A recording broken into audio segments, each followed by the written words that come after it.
ನೀವೇನಾದ್ರೂ ಮೈಸೂರಿಗೆ ಹೋಗಿದ್ರಾ? ಅಲ್ಲಿ ಮೈಲಾರ್ ಹೋಟೆಲ್ ನಲ್ಲಿ ಮಸಾಲ್ ದೋಸೆ ತಿಂದ್ರಾ? ಅದೇ ಟೇಸ್ಟ್ ಇವಾಗ್ಲೂ ಇದೆಯಾ? ಅಷ್ಟೊಂದು ಫೇಮಸ್ಸಾ ಈ ಮೈಲಾರಿ ಹೋಟೆಲ್ ಅಂದ್ರೆ? ಅದೇ ರುಚಿ ಹೊತ್ತು ಬಂದಿರುವಂತ ಪ್ರಸಿದ್ಧಿ ಒರಿಜಿನಲ್ ವಿನಾಯಕ ಮೈಲಾರಿ ಹೋಟೆಲ್ನ ಬೆಂಗಳೂರು ಶಾಖೆಗೆ ಮುಖ್ಯಮಂತ್ರಿ ಸಿದ್ದರಾಮಯ್ಯ ಅವರು ಉದ್ಘಾಟನೆ ಮಾಡಿದ್ದಾರೆ. ಅಲ್ಲಿ ಮಸಾಲ್ ದೋಸೆಯನ್ನ ಸವಿದಿದ್ದಾರೆ. ಅದರ ಜೊತೆಗೆ ದೋಸೆಗೆ ಮೆಚ್ಚುಗೆಯನ್ನ ವ್ಯಕ್ತಪಡಿಸಿದ್ರು. ಇದು ಈ ಹೊತ್ತಿನ ಸುದ್ದಿ ವಿಶೇಷ. ನೋಡ್ಕೊಂಡ್ ಬರೋಣ. ಹೌದು, ಮೈಲಾರಿ ಹೋಟೆಲ್ ಮಸಾಲ್ ದೋಸೆ ಅಂದ್ರೆ ಈಗ್ಲೂ ಅದೇ ಟೇಸ್ಟು. ಸುಮಾರು 8 ದಶಕಗಳು ಕೂಡ ಹೆಚ್ಚಿನ ಇತಿಹಾಸವನ್ನ ಈ ಮೈಲಾರಿ ಹೋಟೆಲ್ ಹೊಂದಿದೆ.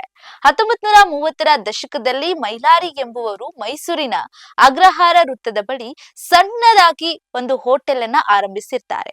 ಅಂದಿನಿಂದ ಇಂದಿನವರೆಗೂ ಕೂಡ ಈ ಹೋಟೆಲ್ ತನ್ನ ವಿಶಿಷ್ಟ ರುಚಿ ಮತ್ತು ಸರಳತೆಗೆ ಹೆಸರಾಗಿದೆ.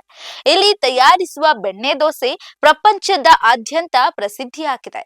ಮೈಸೂರು ಪರಂಪರೆಯನ್ನ ಬಿಂಬಿಸುವಂತ ಮೈಲಾರಿ ಹೋಟೆಲ್ ಇದೀಗ ಬೆಂಗಳೂರಿನಲ್ಲೂ ಕೂಡ ಆರಂಭವಾಗಿದೆ.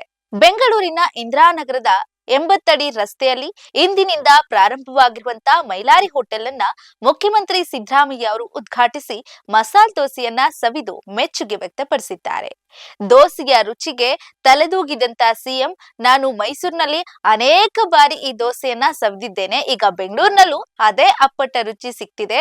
ಆಹಾರ ಪ್ರಿಯರು ಇನ್ ಮುಂದೆ ಮೈಲಾರಿ ದೋಸೆಗಾಗಿ ಮೈಸೂರಿಗೆ ಹೋಗುವ ಅಗತ್ಯವಿಲ್ಲ. ಇದು ಈಗ ನಮ್ಮ ಇಂದಿರಾನಗರದಲ್ಲೇ ಸಿಗ್ತಿದೆ ಅಂತ ಸಂತಸವನ್ನ ವ್ಯಕ್ತಪಡಿಸಿದ್ದಾರೆ. ಇನ್ನು ವಿಶಿಷ್ಟ ರುಚಿಯ ರಹಸ್ಯ ಮೈಲಾರಿ ಹೋಟೆಲ್ನ ದೋಸೆಗಳು ಇತರೆ ದೋಸೆಗಳಿಗಿಂತ ಭಿನ್ನವಾಗಿರುತ್ತೆ.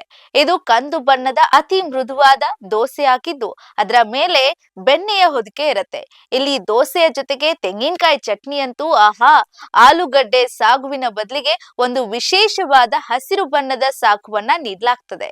ಈ ರುಚಿಯ ರಹಸ್ಯ ಇಂದಿಗೂ ಅವರ ಕುಟುಂಬದವರಲ್ಲಿ ಉಳಿದುಕೊಂಡು ಬಂದಿದೆ.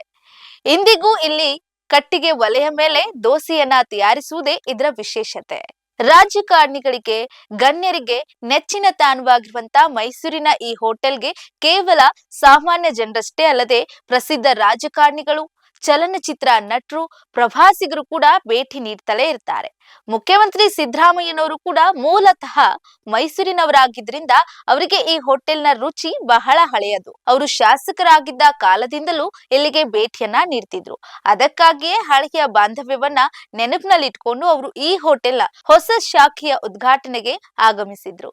ಇದೀಗ ಈ ರುಚಿ ಸವಿಯೋದಕ್ಕೆ ಮೈಸೂರಿಗೆ ಹೋಗ್ಬೇಕಾಗಿಲ್ಲ. ಬೆಂಗಳೂರಿನ ಇಂದಿರಾನಗರದ 80 ಫೀಟ್ ರಸ್ತೆಯ ಮೈಲಾರಿ ಹೋಟೆಲ್ಗೆ ಹೋದ್ರೆ ಸಾಕು. ಇದೀಗ ಬೆಂಗಳೂರಿನಲ್ಲೂ ಕೂಡ ಬೆಂಗಳೂರಿಗರಿಗೆ ಮೈಲಾರಿ ಮಸಾಲ್ ದೋಸೆ ಸವಿಯೋದಕ್ಕೆ ಸಿದ್ಧ. ಇದಾಗಿತ್ತು ಈ ಹೊತ್ತಿನ ಸುದ್ದಿ ಕರ್ನಾಟಕ. ಸಮಗ್ರ ಸುದ್ದಿಗಳಿಗಾಗಿ ಸದಾ ಗಮನಿಸಿ ವಿಪಿ ನ್ಯೂಸ್ ಕನ್ನಡ. ಇದು ಕನ್ನಡಿಗರ ಪ್ರತಿಧ್ವನಿ.